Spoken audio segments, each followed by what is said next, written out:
बेंगळुरूमध्ये देखील कर्नाटकातील अनेक जिल्ह्यांमध्ये मुसळधार असा पाऊस पडतोय। त्यामुळे आयटी सिटी म्हणून ओळखल्या जाणाऱ्या बेंगळुरूमधील अनेक ठिकाणी पाणी साचलंय, ज्यामुळे लोकांना प्रवासात अनेक समस्यांना तोंड द्यावं लागतंय। शनिवारी संध्याकाळी सुरू झालेला पाऊस रात्री उशिरापर्यंत सुरूच होता। आजही शहरात पाऊस पडण्याची शक्यता वर्तवली जाते, त्यामुळे ऑरेंज अलर्ट हा जारी करण्यात आलाय। तर एक दिवस आधी IMD कडून राजधानी बेंगळुरूसह 16 जिल्ह्यांमध्ये मुसळधार पावसाचा इशारा देखील देण्यात येतोय। लोकांना खबरदारी घेण्यास सांगितलं जातंय। चक्राकार वाऱ्यांमुळे कर्नाटकात पाऊस पडतोय आणि ही प्रक्रिया पुढील 3-4 दिवस सुरू राहील असं हवामान खात्याकडून सांगितलं जातंय।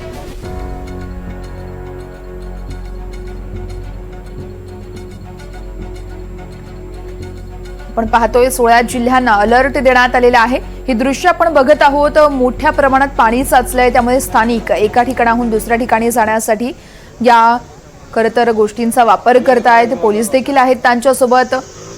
अनेक ठिकाणी जनजीवन हे पाण्यामुळे पूर्णतः विस्कळीत झालंय, तर वाहन चालकांची या पाण्यातून जात असताना पुरती कसरत होतीये। मुसळधार पावसामुळे बेंगळुरूमध्ये आता मोठं संकट निर्माण झालंय।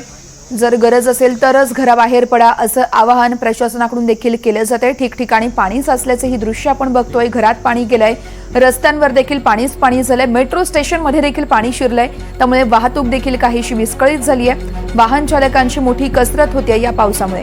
तर काही ठिकाणी ही दृश्य आपण बघतोय, JCBच्या सहाय्यानं पाणी हे हटवलं जातंय। बेंगळुरूमधली ही सगळी दृश्य आहेत। रस्त्यावरती बोटीही उतरल्या आहेत। क्रिकेट मैदानावर देखील पाणीच पाणी झालंय।